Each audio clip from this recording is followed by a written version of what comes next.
Assalamu alaikum wa rahmatullahi wa barakatuh. Welcome to Sirat al-Nur Islamic channel. اللہ تبارک و تعالیٰ نے قربانی کا عظیم تذکرہ فرمایا تو ارشاد فرمایا کہ ان صلاتی و نسکی و محیایا و مماتی۔ اے محبوب علیہ السلام، بے شک آپ یہ فرمائیں کہ بے شک میری نماز اور میری قربانیاں، بہت تفصیل میں ڈیٹیل میں جانے کی ضرورت نہیں، قرآن مجید نے مختصر بات کی کہ میرا جینا بھی اور میرا دنیا سے جانا بھی، نماز بھی، قربانی بھی، جینا بھی، مرنا بھی۔ اب اس اجمال نے ساری تفصیلوں کو اپنے اندر بند کر دیا ہے۔ جتنی تفاصیل قربانی کے بارے میں، راہ خدا میں دینے کے بارے میں ہو سکتی تھیں، وہ ساری اس آیت نے بند کر دی، بات ختم کر دی۔ بے شک میری نماز، میری قربانی، میرا جینا، میرا مرنا للہ رب العالمین، اس رب کے لیے ہے جو تمام جہانوں کو پالنے والا ہے۔ رضائے الہی میں کیا دینا ہے، کیا رکھنا ہے، بات کو سمیٹ کے رکھ دیا۔ فرمایا جینا بھی اللہ کے لیے ہے، مرنا بھی اللہ کے لیے۔ قربانی کا مفہوم صرف اتنا نہ سمجھیں، اس کا فلسفہ سمجھیں۔ قربانی کا مفہوم صرف اتنا نہیں ہے کہ آپ نے ایک جانور خرید لیا تو آپ نے اس کو ذبح کر دیا۔ قربانی کا مفہوم یہ ہے کہ اللہ کی رضا کے لیے قربانی کرنی، اس ذات کی بلندی کو دیکھیں، اس کے مقام کو دیکھیں، اس کے مرتبے کو دیکھیں، پھر اس کی عطاؤں کو دیکھیں، پھر ہمارے بن مانگے اس نے ہمیں کیا کچھ دیا، اس کے نوازنے کو دیکھیں۔ میرا جو دوست مجھے زیادہ پیارا ہوتا ہے، اس کے گھر میں میں سادے شاپر میں سوٹ نہیں لے کے جاتا، میں اس کو منگاتا ہوں، گفٹ پیک میں بند کرتا ہوں، ساتھ ایک مٹھائی کا ڈبہ رکھتا ہوں، اس کو اچھے انداز میں لے کر کے جاتا ہوں چونکہ مجھے پیارا ہے اور اب اس کی ادب آداب کا خیال کرتا ہوں۔ تو آپ اس بات کو اچھے طریقے سے سمجھ لیں کہ قربانی کا مفہوم جانور کو ذبح کر دینا نہیں، قربانی کا مفہوم تو رب کی رضا کو پانے کا نام ہے، اللہ کی رضا کو پانا ہے۔ وہ کتنا اعلیٰ ہے، تو جب اس کی بارگاہ میں تحفہ بھیجنا ہے تو پھر آپ نے جانور کو پیش نظر نہیں رکھنا، پھر تو آپ نے اس مالک کو پیش نظر رکھنا ہے کہ جس کے شایان شان ہم کچھ پیش کرنے کی صلاحیت اور قابلیت نہیں رکھتے۔ تو اللہ کی ذات کے شایان شان دیکھیں نا، قرآن مجید نے ایک سوچ ہمارے ذہنوں میں پیدا کی۔ فرمایا اگر تم چاہتے ہو نا کہ تمہیں بھلائی ملے اور تم درجہ ابرار میں داخل ہو جاؤ، ان الابرار لفی نعیم، وہ ابرار جنہیں اللہ جنت میں داخل کرے گا، تم بر تک پہنچ جاؤ، تو پھر فرمایا لن تنالوا البر حتی تنفقوا مما تحبون۔ فرمایا تم ہرگز بھلائی کو نہیں پہنچ سکتے جب تک اپنی پیاری چیز راہ خدا میں خرچ نہ کرو۔ مما تحبون یعنی وہ شے جس سے تمہیں پہلے پیار ہو جائے، جس سے پہلے تمہیں محبت ہو جائے، جو تمہاری پیاری ہو، وہ تم راہ خدا میں۔ آپ اس مفہوم کو اچھے طریقے سے ذہن میں ہم لوگ کیا کرتے ہیں، ایک جانور لینا ہے، بس ٹھیک ہے جی مناسب مل گیا تھا، ذبح کر دیا۔ آپ اس کیفیت کو تو سمجھیں کہ یہ تحفہ کسی معمولی آدمی کو نہیں دینا، یہ رب کریم کی بارگاہ میں پیش کرنا۔ آپ ناراض نہ ہوں تو ہم تو معاذ اللہ قربانی کے موقع پر بھی جوے کا انتظار کرتے ہیں۔ آخری دن دیکھوں گا جوا چڑھ گیا، دب گیا۔ اگر تو جانور بڑا نیچے گر گیا تو موج بن گئی، مثلا کیا ہو جائے گا، 20,000 سستا ہو جائے گا کیا؟ تو آپ کا یہ نفع نہیں کہ اللہ کی رضا کے لیے 20,000 اور زیادہ لگ جائے اللہ کے راستے میں۔ وہ جو سٹیٹس تھا نا رب کی رضا کے لیے دینے کا، اپنی پیاری چیز مما تحبون، اور اس کے تحت ہمارے مفسرین نے لکھا اس سے مراد صرف مال دینا نہیں کہ کوئی بندہ سمجھے صرف مال دوں گا تو نیکی تک پہنچ جاؤں گا۔ وہ کہتے ہیں اگر تجھے برادری پیاری ہے تو برادری قربان کر مصطفیٰ کے نام پر، اگر تجھے عہدہ پیارا ہے تو اپنا عہدہ قربان کر نبی پاک کے نام پر، اگر تجھے علاقہ پیارا ہے تو ہجرت کر رسول اللہ کے نام پر، اور اگر تجھے اپنی ذات پیاری ہے، اگر تجھے اپنا آپ پیارا ہے تو جان پاویں نہ جان میرے محبوبہ، میں تے لگیاں توڑ نبھیساں، راہ تیرے وچ رول کے مرساں تے قدم نہ پچھا ہٹے ساں سجنا جان امانت تیری تو جدو منگ سے میں پیش کرے سا جان امانت تیری جدو منگ سے میں پیش. ہمارا جو معیار بنے نا اللہ کے رستے میں دینے کا وہ بڑا کمزور ہے, اس میں لطف نہیں, اس میں حضرت عبداللہ ابن عمر, یہ سادی باتیں ہیں پر اس کے کبھی حسن کو سمجھیں. شکر کھانا انہیں پسند تھا. کس میں ہوتی ہے نا, کچھ لوگوں کو گوشت پسند ہوتا ہے تو کچھ بچے ایسے ہیں کہ وہ گوشت پک جائے تو وہ گھر سے نکل جاتے ہیں اس دن. حضرت کو شکر بڑی پسند تھی تو شکر کی بوریاں منگاتے تھے اور وہ منگا کے اللہ کے رستے میں خیرات کرتے تھے. آپ کے صاحبزادے کہتے ہیں حضور آپ پیسے دے دیں, کسی بندے کو کوئی ضرورت ہوگی تو وہ وہاں وہ لگا لے گا. تو آپ فرمانے لگے اللہ کہتا ہے پیاری چیز خرچ کرو, تو مجھے یہ پیاری ہے تو میں یہ نہ خرچ کروں. جو چیز آپ کی محبوب ہے, جو آپ کو جان سے عزیز ہے, جس سے آپ کو دلچسپی ہے, وہ جب آپ اللہ کے رستے میں دیتے ہیں تو پھر آپ یؤمنون بالغیب کی ایک بڑی خوبصورت تفسیر بن جاتے ہیں کہ آپ نے تحفہ سجا کے, سوار کے, نکھار کے, خوشبو لگا کے, اچھی پیکنگ میں آپ نے اپنے مالک کے حضور پیش کیا. لیکن اگر آپ کہیں کہ اوہو خرچے بڑے زیادہ تھے, پہلے ہی حالات پہلے ہی بڑے خراب تھے, اب قربانی بھی سر پہ آ گئی ہے معاذ اللہ, تو آپ نے نا وہ مزہ خراب کر دیا, وہ ذائقہ نہیں ٹھیک رہا. وہ تو سودا ہی بڑا قیمتی ہے. وہ کہتا ہے تو ایک دیتا جا 70 لیتا جا, اور نفع ہی نفع, نقصان والا کھاتا ہی کوئی نہیں. تو قربانی کا ماحول سمجھے, مزاج سمجھے, پیاری چیز وہ کو 10 دن آپ کے پاس رہے, اس سے آپ کو دلچسپی ہو جائے, کبھی آپ اسے دیکھنے جائیں, کبھی گھاس ڈالنے جائیں, کبھی اس کی پشت پہ ہاتھ پھیریں. یار نبی پاک کا قربانی کے ساتھ جو ذوق ہے اس کو ملاحظہ تو کریں. کبھی نہیں کہا سیدہ فاطمہ سے کہ اپنے کمرے سے باہر آ, کبھی نہیں کہا, کبھی نہیں کہا حضور نے.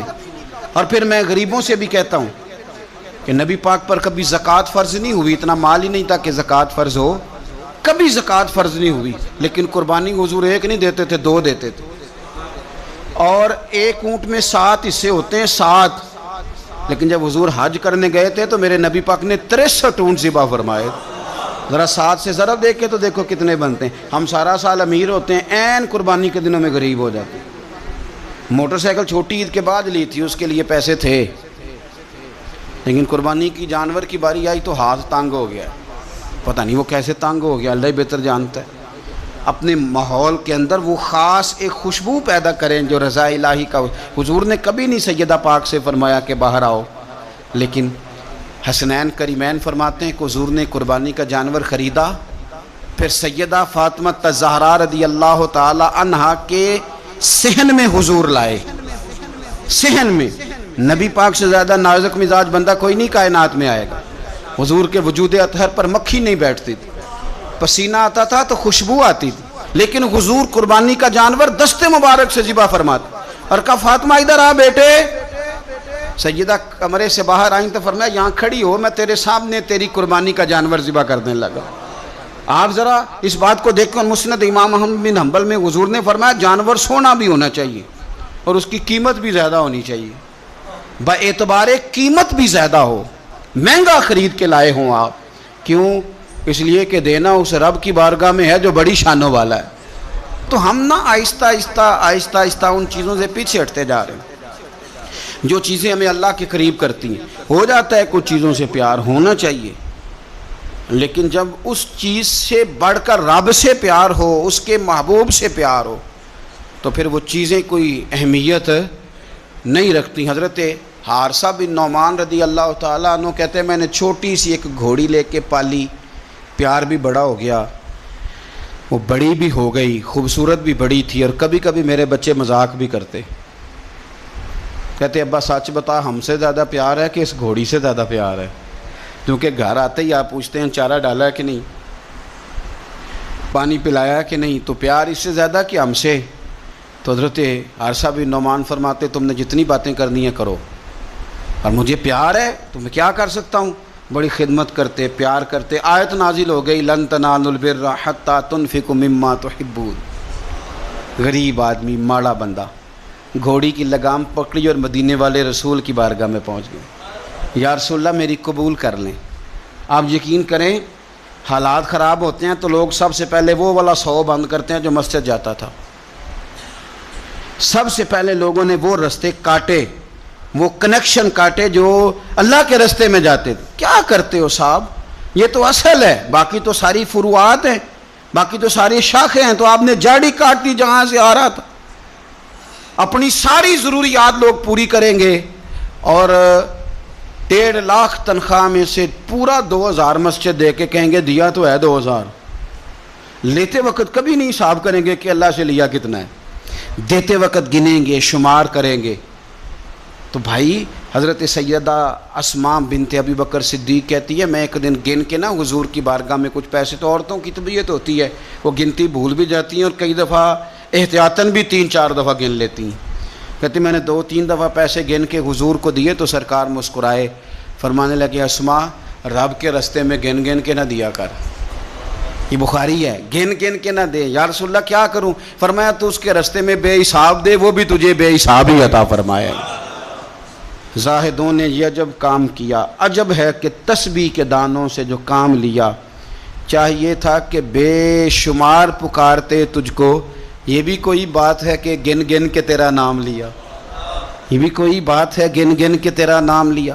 میرے عزیز سمجھ لیں اچھے طریقے سے، حضرت عارصہ بن نعمان گھوڑی لے کے آ گئے، یا رسول اللہ قبول کر لیں، تو حضور نے فرمایا تیری قبول ہو گئی۔ اس بات کو ذرا پھر ایک دفعہ سمجھ لیں، تیری قبول، حضور کو پتہ ہے نا اس کا پیار بڑا ہے، حضور کو پتہ ہے اس نے پالی ہے، پر لے آئے تو فرمایا تیری قبول رکھ لی، چونکہ آپ کی جو روحانی ترقی ہے وہ بغیر اس کے ممکن نہیں۔ حضور نے وہ رکھ لی گھوڑی، جناب عارصہ بن نعمان خوشی خوشی گھر چلے گئے، ان کے بیٹے زید بن حارثہ آئے، تو نبی پاک نے فرمایا یہ بھی اللہ کے رستے میں مجھے تحفہ ملا ہے، اب میں تجھے تحفہ دے رہا ہوں۔ حضرت زید بن حارثہ نے گھوڑی لی، دوبارہ گھر گئے تو والد کہنے لگے یہ کیوں لے آئے ہو؟ یہ تو میں دے آیا تھا، تو وہ بھی صحابی تھے نا، کہنے لگے آپ نے مصطفیٰ کو تحفہ دیا تھا، مصطفیٰ کریم نے مجھے دے دیا۔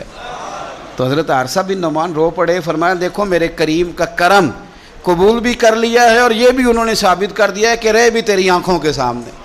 تو اپنا وہ جو خاص ذوق ہے اللہ کی راہ میں کچھ دینے کا، جانور کو قربان کرنے کا، احسار کرنے کا، قربانی دینے، اس ذوق کو کبھی بجھنے نہ دیں۔ دیکھیں نا نبی پاک صلی اللہ علیہ وسلم نے نا حد بیان کر دی، اور میرا خیال ہے یہ حدیث سمجھنے کے بعد بھی اگر سخاوت کا ذوق پیدا نہ ہو تو پھر بندے کو نا سرجری کرانی چاہیے دل کی، پھر اس کو سرجری کی ضرورت ہے۔ نبی پاک صلی اللہ علیہ وسلم نے فرمایا اللہ کے رستے میں خیرات کر کے جہنم سے بچ جاؤ، اللہ کے رستے میں خیرات کر کے جہنم سے بچ جاؤ، اللہ کے رستے میں دے کے جہنم سے بچ جاؤ۔ اگر کچھ نہ ہو سکے تو کھجور کا ایک ٹکڑا ہی اللہ کے رستے میں خیرات کر دیا کرو۔ اگر یہاں بھی ذوق، یعنی کھجور بھی پوری نہیں، کھجور کا ایک ٹکڑا، ساری زندگی یہی رونا رونا ہے ہم نے کہ غریب بڑے ہیں، بڑے حالات خراب ہے، ماڑے بڑے ہیں، پوری نہیں پڑتی، اس سے آگے بھی جانا ہے کہ ادھر ہی رہنا ہے؟ دیکھو یاد رکھو، اچھے طریقے سے سمجھ لو کہ فرمایا صدقہ دے، چاہے کھجور کا ایک ٹکڑا ہی دے، ایک ٹکڑا کھجور کا۔ اب سمجھ لیں بات کو، ہمارا جو معیار اب خرچ کرنے کا ہے نا، وہ تو ہم نے امیر لوگوں کے ذمہ لگا دیا ہے، اور امیر بیچارہ بھی وہ کئی دفعہ الجھ جاتا ہے، وہ کہتا ہے جناب کس کس کو دیں، مسجد کو، مدرسے کو، گلی بنانے والوں کو، قبرستان بنانے والوں کو، غریبوں کو، بیواؤں کو، سب کو پتہ چل گیا محلے میں فلانا بندہ امیر ہے، تو ہر ایک کی توجہ اسی کی جانب ہے۔ اور میں نے تو اپنی زندگی میں یہ بھی دیکھا ہے کہ امیر کے پاس پیسے آ جائیں تو لوگ اس طرح شکوہ کرتے ہیں کہ دیتا نہیں، جیسے اس کے نہیں اس بیچارے کے پیسے ہیں۔ اس کے بہن بھائی کہہ رہے ہوتے ہیں دیکھو جی خود کروڑوں کی جائیداد خرید لی، ہمیں 5000 نہیں دیا۔ بھئی خدا کے بندے پیسے اس کے دے چاہے نہ دے۔ تو جب ہم سارے مل کے سخاوت کریں گے، جب امت ساری یہ شعور پیدا کرے گی، بیدار کرے گی اپنے دل میں باتیں کہ میں نے اللہ کے رستے میں کچھ دینا ہے، تو پھر تھوڑا تھوڑا کر کے، میں اکثر کہتا ہوں کہ ایک پوری یونیورسٹی قائم کر دینا بھی بڑا کمال ہے کہ میں نے اپنے شہر کے اندر ضلع میں ایک یونیورسٹی قائم کر دی، ایک انسٹیٹیوٹ بنا دینا بھی بڑا کمال ہے، اور ایک مدرسہ قائم کر دینا قرآن و سنت کا بہت بڑا کمال ہے۔ لیکن ہم یہ سارا کچھ نہیں کر سکتے، ایک غریب بچے کا خرچہ تو اٹھا سکتے ہیں کہ نہیں؟ اگر آپ نے ایک غریب بچہ باشعور کر دیا، تعلیم یافتہ ہو گیا، تو آپ نے یونیورسٹی کا کام ہی کیا ہے۔ لیکن ہم اس طرف بھی آنے کو تیار نہیں ہوتے۔ اپنی قربانی کے لحاظ سے ماحول کو سخاوت کا رنگ دیں، ماحول کو ذوق کا رنگ دیں، ہمارے ہاں لوگ پوچھنے لگ جاتے ہیں کہ قربانی کا سارا گوشت گھر میں رکھنا جائز ہے؟ بالکل جائز ہے. سارا گوشت کیا پورا اونٹ آپ گھر میں کھا لیں، شریعت آپ کو منع نہیں کرتی، لیکن کس نے کان میں بتایا تھا کہ قربانی کے بعد گوشت ملنا ہی نہیں؟ آپ یقین کریں، پوچھیں الیکٹریشین لوگ جو یہ کام کرتے ہیں، مکینک لوگ، ان سے پوچھیں، وہ کہتے ہیں سب سے زیادہ فریزر کا کام آنے لگ گیا ہے.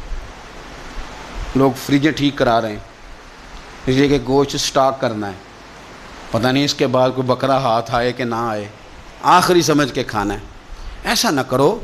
اگر سارا گھر میں رکھنے کا مفتی صاحب سے فتویٰ پوچھ لیتے ہو تو کیا کسی مفتی نے یہ فتویٰ نہیں دیا کہ سارا بانٹ دینا بھی جائز ہے؟ یہ بھی فتویٰ پوچھو کسی سے، قربانی ساری رکھنی بھی جائز ہے اور ساری بانٹ دینی بھی، ایک لقمہ بھی نہ کھائیں، ساری بانٹ دیں. آپ بانٹتے رہیں، رب کریم آپ کو اور دینے کا ارادہ فرماتا رہے گا. تو اپنے ہاں یہ ذوق، اللہ کے راستے میں خیرات کرنے کا شوق، وہ خاص توانائی، وہ خاص اور پیاری چیز. حضرت انس بن مالک رضی اللہ تعالیٰ عنہ فرماتے ہیں میں بڑا فرما بردار تھا اپنی ماں کا. اماں چولہے میں آگ جلانے لگتی تو حضرت انس بن مالک عرض کرتے اماں جی آگ تو مجھے بھی جلانی آتی ہے، روٹیاں نہیں پکانی آتی، تو میں آگ جلا دیتا ہوں، اب روٹیاں پکا دیں. بچے سارے ہی اچھے ہوتے ہیں پر کچھ کی ادائیں بڑی نرالی ہوتی، وہ فرما بردار ہوتے ہیں، ان سے پیار ہو جاتا ہے. حضرت انس بن مالک کہتے ہیں میری اماں بڑا پیار کرتی تھی. میری عمر 10 سال ہو گئی اور مدینہ بھی سارا نور سے بھر گیا. مدینے والے رسول ہجرت کر کے تشریف لے آئے. اب یہ لاڈلے بیٹے ہیں، ماں کے لاڈلے بیٹے. اللہ اکبر. ماں نے کیا کیا؟ حضرت انس بن مالک کا بازو تھاما، مدرسے میں نہیں لے کے گئیں، یونیورسٹی میں نہیں لے کے گئیں، کالج میں نہیں لے کے گئیں، جہاں سے سارے علم جنم لیتے ہیں نا، جہاں سے ساری یونیورسٹیاں بنتی ہیں، اس محبوب کی بارگاہ میں بیٹا پیش کر دیا. دل پہ ہاتھ رکھ کے بتاؤ میں نے کہہ دیا، آپ نے سن لیا. عشق ہو جائے ہمیں مرشد سے، عشق ہو جائے ہمیں استاد سے. لوگ بچہ پڑھنے کے لیے تو ان کے ادارے میں بھیج دیتے ہیں. کبھی آپ نے سنا ہو کہ کوئی بچہ اس لیے بھیج دے کہ یہ آپ کے گھر کے کام کاج کرے گا؟ یہ بڑا مشکل کام ہے. انسان کو اولاد کمزور کر دیتی ہے، بندہ اولاد کے حق میں بزدل ہو جاتا ہے. وہ نہیں تسلیم کرتا کہ میرا بچہ اس طرح نوکری کرے، لیکن یہ شان ہے ان کے غلاموں کی. حضرت انس بن مالک کا بازو تھام کے ماں نے کہا، اور ماں نے کہا مستقبل کی کوئی فکر نہیں، لا کے حضور کی بارگاہ میں پیش کیا. عرض کرنے لگی یا رسول اللہ صلی اللہ علیہ وسلم، انس نہ آپ کے گھر کے کام کاج کیا کرے گا. یہ جو مزاج ہے نا خدمت کا، یہ ذوق، یہ رنگ، ہم لوگ جو ہوتے ہیں نا، ہم اور سٹیٹس میں زندگی گزارنا چاہتے ہیں، لیکن فقر کا، طریقت کا سٹیٹس اور ہوتا ہے. وہ کیا کسی شاعر نے 2 جملوں میں بات ختم کر دی، اسے کیا تیریاں ویخ کے ادامہ میں مرید ہو گئی. وہ بعض ادائیں ایسی ہوتی ہیں کہ جن پہ خود بخود پیار آتا ہے، پیار چھلکتا ہے، پیار خود بخود جو ہے وہ اوت کر کے نکلتا ہے. تو عزیز یاد رکھ لیں، حضرت انس بن مالک کہتے ہیں میری اماں مجھے چھوڑ گئی، کہنے لگی سونیا مما تحبون، پتر مجھے پیارا ہے، چونکہ پیارا ہے تو اب یہ سیدہ فاطمہ کے گھر میں کام کاج کرے گا. چونکہ پیارا ہے تو سیدہ عائشہ صدیقہ کو سودا سلف لا کے دے گا. چونکہ پیارا ہے تو حسنین کریمین کی نوکری کرے گا. حضرت حفصہ اور میمونہ کے گھر کا کام کرے گا. انس بن مالک کہتے ہیں میں نے کوئی تعلیم نہیں پڑھی، میں نے کہیں بیٹھ کے کچھ نہیں سیکھا، لیکن آپ کتابیں کھول کے دیکھ لیں، ایک بہت بڑی تعداد ہے حدیثوں کی جو حضرت انس بن مالک نے روایت کی ہے. وہ کہتے ہیں میں تو کھیلتے کھالتے ہی مصطفیٰ کی باتیں سنتا رہا اور رب نے مجھے عالم بنا دیا. عالم. اور فرماتے ہیں ایک دن حضور نے صرف کہا تھا، لمبی چوڑی دعائیں نہیں، اور میں نے کہا بھی نہیں، میں نے نہیں کہا. ایک دن مدینے والے محبوب نے کہا تھا جا اللہ تیرے مال میں بھی برکت دے، تیری اولاد میں بھی برکت دے. ختم ہو گئی بات. لمبی دعاؤں کی کیا حاجت تھی؟ ایک جملہ حضور نے فرمایا. اور کیوں فرمایا؟ کہ میری ماں مجھے چھوڑ گئی تھی. فرماتے ہیں کہ وہ حضور نے دعا دے دی، میں وہی بیج ڈالتا تھا جو سارا مدینہ ڈالتا تھا، وہی پانی لگاتا تھا جو سارا شہر لگاتا تھا، اسی طرح ہل چلاتا تھا جس طرح سارا شہر چلاتا تھا. پر باقیوں کے باغ میں سال میں 1 دفعہ پھل آتا تھا، میرے میں 2 دفعہ پھل آتا تھا. آپ فرماتے تھے میں اس وقت موجود ہوں تو میرے بیٹے بیٹیاں پوتے پوتیاں، میری اولاد کی تعداد 100 سے زیادہ ہے. اتنی میرے چمن میں بہار آئی ہے. دوستو ایک صحابی تھے حضرت مصعب ابن عمیر، چڑھتی جوانی، بڑے خوبصورت کپڑے، اتنا مہنگا جوڑا مکے میں اور کوئی نہیں پہنتا تھا جتنے مصعب ابن عمیر پہنتے تھے، اتنی اعلیٰ قسم کی چیزیں اور کوئی نہیں کھاتا تھا جتنی وہ کھاتے تھے، لاڈلے تھے۔ کلمہ پڑھنے آئے دار ارقم میں، تو نبی پاک نے فرمایا تو ناز و نام میں پلا ہے، اس رستے کا مسافر کیسے بنے گا؟ یہاں تو ٹھوکریں ہیں، یہاں تو مار کھانی پڑتی ہے، تو کیسے بنے گا؟ عرض کی یا رسول اللہ آپ کلمہ تو پڑھائیں۔ پھر اس بندے نے پھٹے پرانے کپڑے بھی پہنے۔ پھر مولا علی شیر خدا کہتے ہیں میں نے اس نوجوان کو دیکھا کہ ایک پیر میں جوتا ہوتا تھا دوسرے میں نہیں ہوتا۔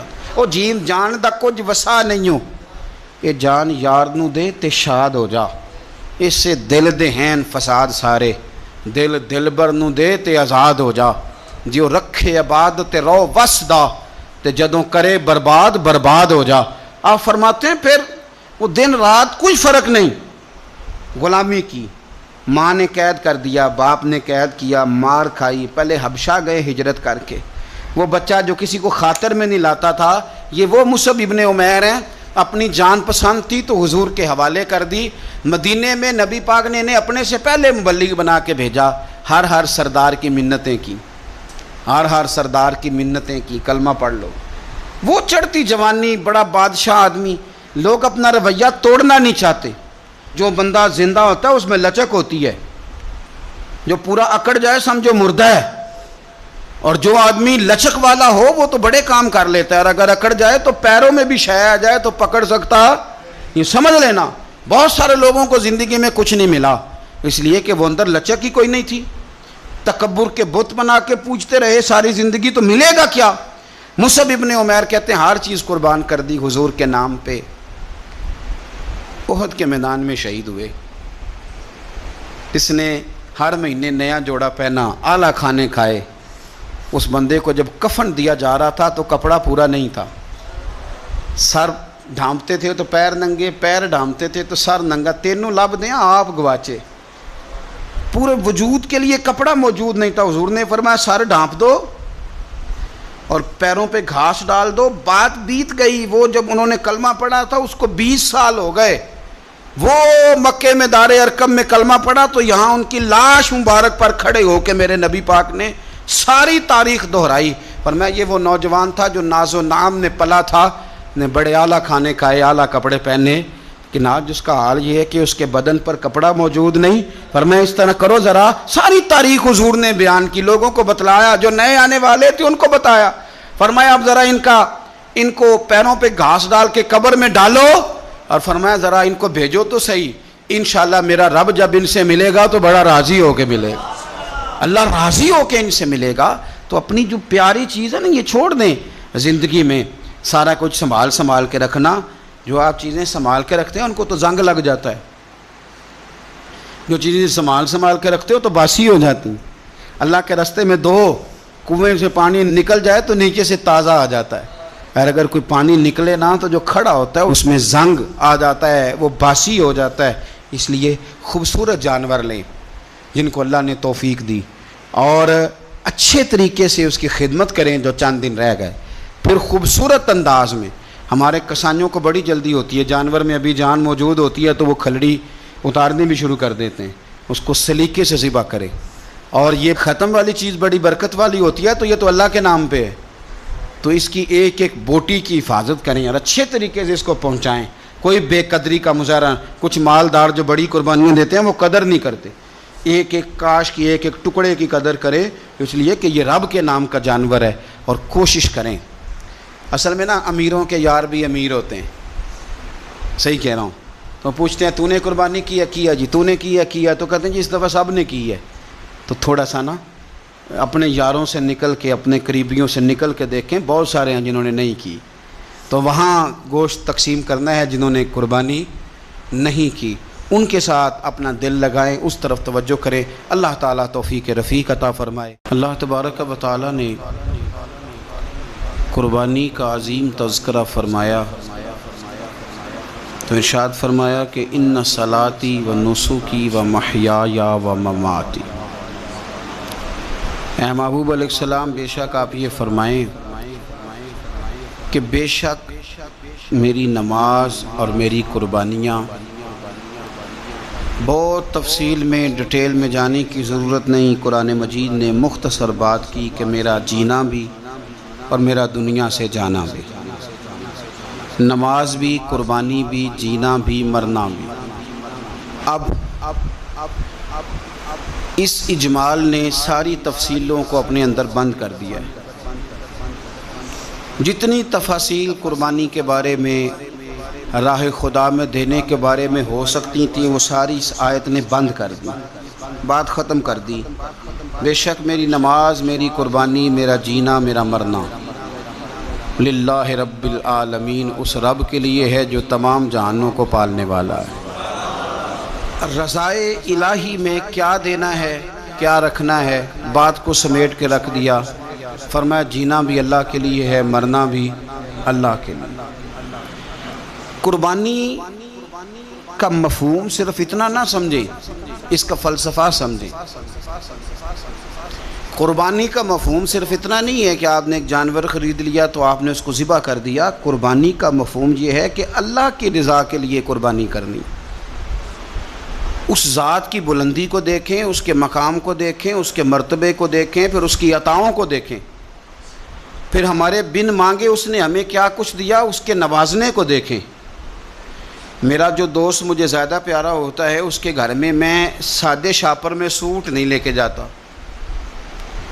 میں اس کو منگاتا ہوں، گفٹ پیک میں بند کرتا ہوں، ساتھ ایک مٹھائی کا ڈبہ رکھتا ہوں، اس کو اچھے انداز میں لے کر کے جاتا ہوں چونکہ مجھے پیارا ہے اور اب اس کی ادب آداب کا خیال کرتا ہوں۔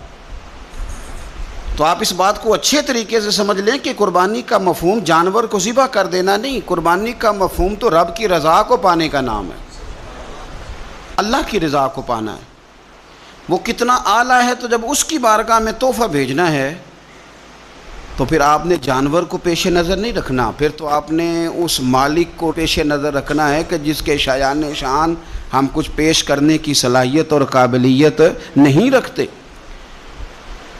تو اللہ کی ذات کے شایان شان دیکھیں نا، قرآن مجید نے ایک سوچ ہمارے ذہنوں میں پیدا کی۔ فرمایا اگر تم چاہتے ہو نا کہ تمہیں بھلائی ملے اور تم درجہ ابرار میں داخل ہو جاؤ، ان الابرار لفی نعیم، وہ ابرار جنہیں اللہ جنت میں داخل کرے گا، تم بر تک پہنچ جاؤ، تو پھر فرمایا لن تنالوا البر حتی تنفقوا مما تحبون۔ فرمایا تم ہرگز بھلائی کو نہیں پہنچ سکتے جب تک اپنی پیاری چیز راہ خدا میں خرچ نہ کرو۔ مما تحبون یعنی وہ شے جس سے تمہیں پہلے پیار ہو جائے، جس سے پہلے تمہیں محبت ہو جائے، جو تمہاری پیاری ہو، وہ تم راہ خدا میں۔ آپ اس مفہوم کو اچھے طریقے سے ذہن میں ہم لوگ کیا کرتے ہیں، ایک جانور لینا ہے، بس ٹھیک ہے جی مناسب مل گیا تھا، ذبح کر دیا۔ آپ اس کیفیت کو تو سمجھیں کہ یہ تحفہ کسی معمولی آدمی کو نہیں دینا، یہ رب کریم کی بارگاہ میں پیش کرنا۔ آپ ناراض نہ ہوں تو ہم تو معاذ اللہ قربانی کے موقع پر بھی جوے کا انتظار کرتے ہیں۔ آخری دن دیکھوں گا جوا چڑھ گیا، دب گیا۔ اگر تو جانور بڑا نیچے گر گیا تو موج بن گئی، مثلا کیا ہو جائے گا، 20,000 سستا ہو جائے گا کیا؟ تو آپ کا یہ نفع نہیں کہ اللہ کی رضا کے لیے 20,000 اور زیادہ لگ جائے اللہ کے راستے میں۔ وہ جو سٹیٹس تھا نا رب کی رضا کے لیے دینے کا، اپنی پیاری چیز مما تحبون، اور اس کے تحت ہمارے مفسرین نے لکھا اس سے مراد صرف مال دینا نہیں کہ کوئی بندہ سمجھے صرف مال دوں گا تو نیکی تک پہنچ جاؤں گا۔ وہ کہتے ہیں اگر تجھے برادری پیاری ہے تو برادری قربان کر مصطفیٰ کے نام پر، اگر تجھے عہدہ پیارا ہے تو اپنا عہدہ قربان کر نبی پاک کے نام پر، اگر تجھے علاقہ پیارا ہے تو ہجرت کر رسول اللہ کے نام پر، اور اگر تجھے اپنی ذات پیاری ہے، اگر تجھے اپنا آپ پیارا ہے تو جان پاویں نہ جان میرے محبوبہ، میں تے لگیاں توڑ نبھیساں، راہ تیرے وچ رول کے مرساں، تے قدم نہ پچھاں ہٹیساں، سجنا جان امانت تیری، تو جدو منگ سے میں پیش کرے سا، جان امانت تیری جدو منگ سے میں پیش۔ ہمارا جو معیار بنے نا اللہ کے راستے میں دینے کا، وہ بڑا کمزور ہے، اس میں لطف نہیں، اس میں حضرت عبداللہ ابن عمر، یہ سادی باتیں ہیں پر اس کے کبھی حسن کو سمجھیں۔ شکر کھانا انہیں پسند تھا، کس میں ہوتی ہے نا، کچھ لوگوں کو گوشت پسند ہوتا ہے،